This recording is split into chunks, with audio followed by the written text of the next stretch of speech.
نبی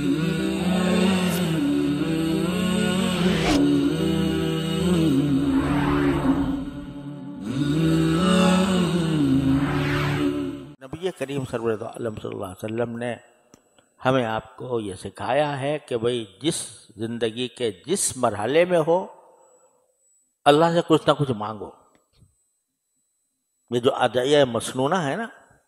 صبح کو اٹھ کے یہ مانگو، اور بیت الخلا جاؤ تو یہ مانگو، اور وہاں سے نکلو تو یہ مانگو، مدرسے میں مسجد میں جاؤ تو یہ مانگو، راستے میں یہ مانگتے چلے جاؤ، یہ دعا کا ذوق پیدا کرنا مقصود ہے۔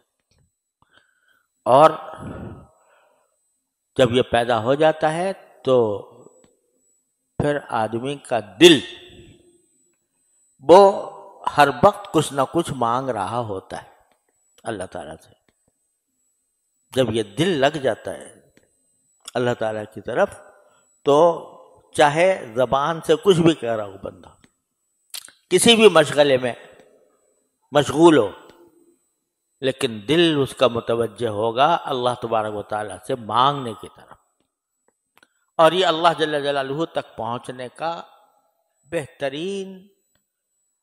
آسان ترین، مختصر ترین راستہ ہے، کثرت دعا۔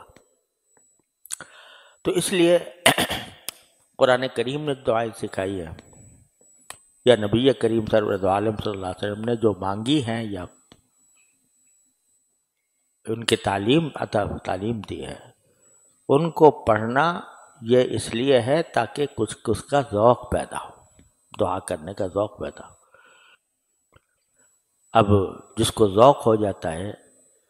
تو وہ ہر لمحے اپنے ہر کام میں اللہ تعالیٰ سے رجوع کرتا ہے۔ حضرت حکیم الامت مولانا تھانوی قدس اللہ تعالیٰ سرہ کہ یہ بات میں نے حضرت اپنے شیخ سے نہ جانے کتنی بار سنی کہ جب کوئی اللہ کا بندہ مجھ سے یہ کہتا ہے کہ مجھے آپ سے ایک بات پوچھنی ہے، فرمایا کبھی تخلف نہیں ہوتا کہ ایک لمحے کے لیے دل ہی دل میں اللہ تعالیٰ سے مانگتا ہوں، یا اللہ پتہ نہیں یہ کیا سوال کر لے گا، تو اللہ مجھے اس کا صحیح جواب دل میں ڈال دیجیے۔ تو اپنی ہر قدم پر انسان جو ہے وہ حاجت کا بلندہ ہے، حاجتوں کا، ہر دم اس کو کوئی نہ کوئی حاجت درپیش ہے۔ تو جب بندہ اس بات کا عادی اور خوگر بن جائے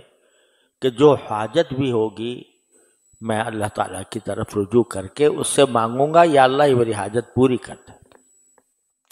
کوئی کشمکش ہوگی، یہ کروں یا یہ کروں، تو اللہ جل جلالہ کی طرف متوجہ ہو کر کہے گا یا اللہ اس میں جو بات صحیح ہو وہ دل میں ڈال دیجیے۔ اللہ حضور اقدس صلی اللہ علیہ وسلم، ایک تو استخارہ ہوتا ہے نا، وہ استخارے مسنونہ ہے، 2 رکعت پڑھو،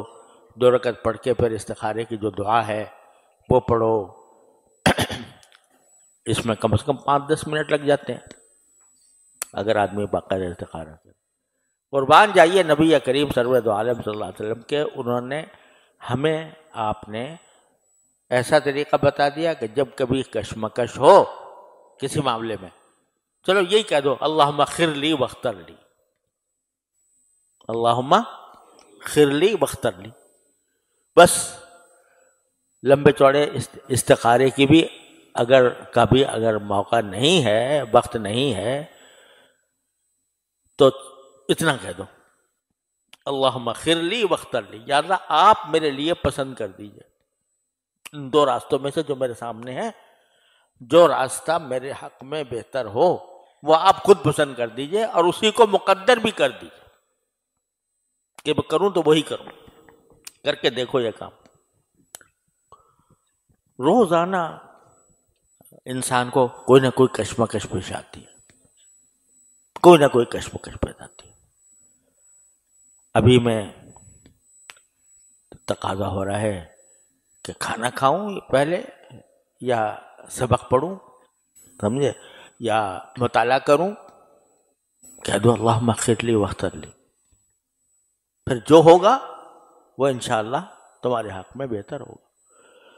تو جب عادی بن جاتا ہے بنجا دعا کرنے کا تو اس ہر لمحے اس کا تعلق اللہ جل جلالہ سے